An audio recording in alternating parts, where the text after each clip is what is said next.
तो कल शाम मैं कुछ प्रतिष्ठित लोगों के एक ग्रुप से बात कर रहा था। एक सरकारी अफसर ने कहा ये सभी अमीर लोग हर रोज नहा सकते हैं। मैंने पूछा आप कहाँ से हैं? दक्षिण भारत में हम नहाए बिना घर से बाहर कदम नहीं रखते, चाहे जो भी हो जाए, चाहे हम पानी न पिए लेकिन हम पहले नहाएंगे। तो ये नई संस्कृति मत शुरू कीजिए कि इतने दिनों में नहाइए। और शुक्र है आज शुक्रवार है तो आप अपने शरीर को पानी से धोते हैं। इसका संबंध सिर्फ मिट्टी हटाने से नहीं है। अगर आपके शरीर पर मिट्टी ना भी हो, तब भी क्या आपने देखा है कि पूरे दिन के काम के बाद अगर आप कई चीजों का बोझ जमा हो जाए और आप आकर नहा लें तो ऐसा लगता है नया जीवन मिल गया। क्या ऐसा होता है? सिर्फ शरीर को साफ करने की बात नहीं है, बात साबुन की नहीं है, बस शरीर पर पानी का बहना। आप जाकर नदी में डुबकी लगाइए, वहाँ 10 मिनट रुकिए और बाहर आकर देखिए। ऐसा महसूस होगा जैसे आपका नया जन्म हुआ है। क्योंकि आपको समझने की जरूरत है कि ये शरीर बुनियादी रूप से 5 तत्वों से बना है: पृथ्वी, पानी, अग्नि, हवा और आकाश। इस मौसम में हमारे योग केंद्र में, क्योंकि हमारे यहाँ एक हवा की टनल है, यानी शांत घाटी से मानसून की हवाएं बहकर इस घाटी में केंद्रित हो जाती हैं। और जब ये योग केंद्र की ओर आती हैं, तो उनकी रफ्तार 70 से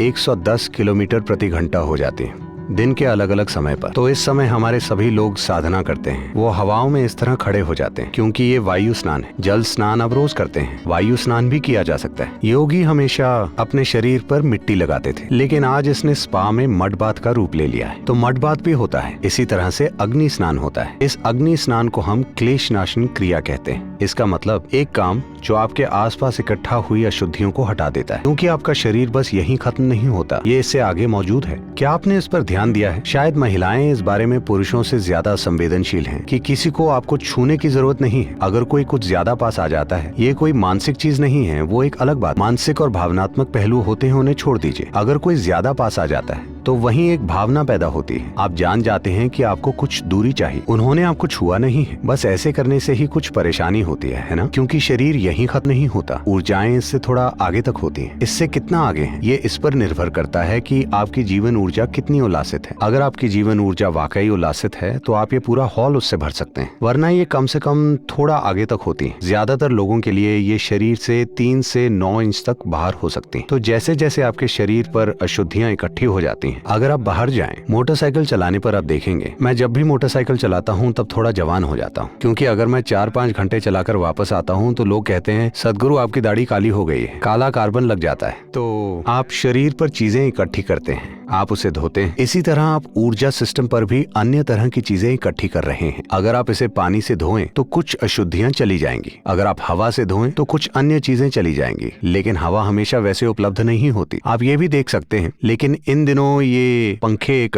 खास रफ्तार से चलते हैं, पर अगर आपके पंखे सही रफ्तार पर चलें और आप उनके नीचे बस कुछ समय बैठें, आप देखेंगे कि आपके अंदर कुछ ऊंचा उठ जाता है। क्या आपने ये देखा है? थोड़ा सा वायु स्नान। इसी तरह से एक अग्नि स्नान होता है जिसे आप दृष्टि कह रहे हैं। क्या ये हमेशा दूसरे लोगों के देखने से होता है या नहीं होता? इस पर प्रश्न उठ सकते हैं, लेकिन आपके आसपास के जीवन का आपके ऊर्जा सिस्टम पर जरूर प्रभाव पड़ता है। अगर आप में एक आध्यात्मिक प्रक्रिया है, मतलब आप कोई क्रिया कर रहे हैं या कोई ध्यान की प्रक्रिया कर रहे हैं, तो आपको इन चीजों की जरूरत नहीं, क्योंकि आप जानते हैं कि खुद को अंदर से कैसे धोना है। अगर आप वो नहीं जानते तो ये चीजें महत्वपूर्ण हो जाती। मुझे आपको ये बताना चाहिए कि इसे करने का एक तरीका है जो कुछ पीढ़ियों पहले लोग अच्छे से जानते थे, लेकिन आज मैं देख रहा हूँ कि वो बस कुछ जलाकर ऐसा करते हैं। अगर आप योग केंद्र में आए तो हम वैज्ञानिक तरीके से क्लेश नाशन क्रिया करते हैं, जैसे उसे किया जाना चाहिए। हमने लोगों को कई स्थायी बीमारियों से सिर्फ अग्नि स्नान के द्वारा छुटकारा दिलाया है। एक चौंकाने वाली बात जो हमें कुछ समय पहले ही पता चली है वो ये है कि ADHD यानी सीखने की परेशानी से पीड़ित कई बच्चों में अग्नि स्नान के 6 से 8 हफ्तों के बाद जबरदस्त बदलाव आया है। हमने इसकी उम्मीद कभी नहीं की थी। तो आपकी माता ने जाने या अनजाने में आपको अग्नि स्नान देते हुए शायद आपकी सीखने की क्षमता कुछ बढ़ा दी हो। मैं उन्हें नमन करता हूँ कि उन्होंने अग्नि स्नान किया। नजर उतारना, अंधविश्वास या आस्था का प्रतीक।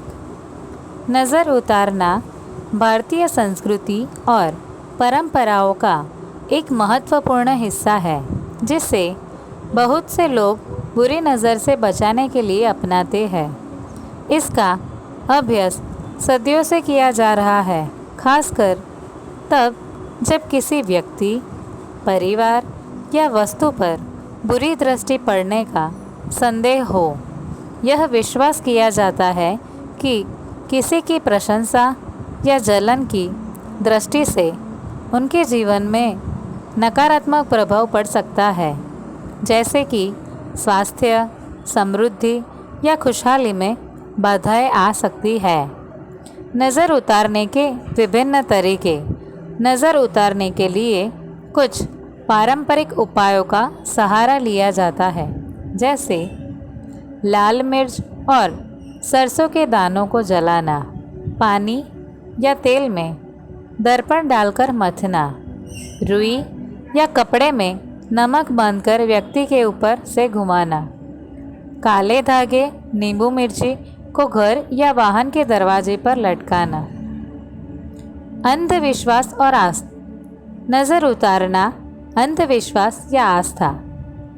यह सवाल हमेशा से बना हुआ है कि नज़र उतारना अंधविश्वास है या आस्था। वैज्ञानिक दृष्टिकोण से इसे सिर्फ मानसिक संतुलन का उपाय माना जाता है, जो लोगों की भावनाओं को संतुष्टि प्रदान करता है, जबकि कुछ लोग इसे सिर्फ अंधविश्वास मानते हैं और इसके वैज्ञानिक आधार को खारिज करते हैं।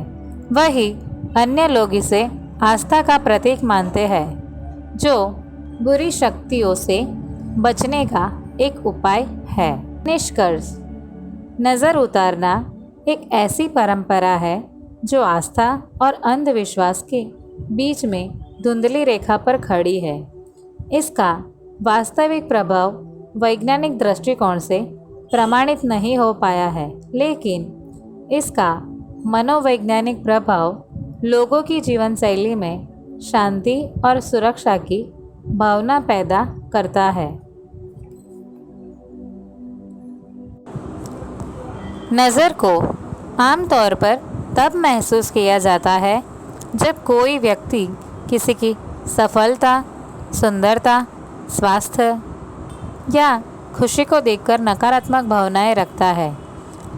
माना जाता है कि इस नकारात्मक ऊर्जा से व्यक्ति के जीवन में समस्या उत्पन्न हो सकती है, जैसे कि स्वास्थ्य खराब होना, काम में बाधा आना या अचानक किसी समस्या का सामना करना।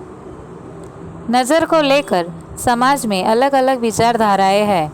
कुछ लोग इसे सिर्फ अंधविश्वास मानते हैं, जबकि कुछ इसे एक गहरी आस्था और परंपरा का हिस्सा मानते हैं। इसका वैज्ञानिक प्रमाण तो नहीं है, लेकिन मानसिक संतोष और सुरक्षा की भावना के लिए लोग इसे मानते हैं।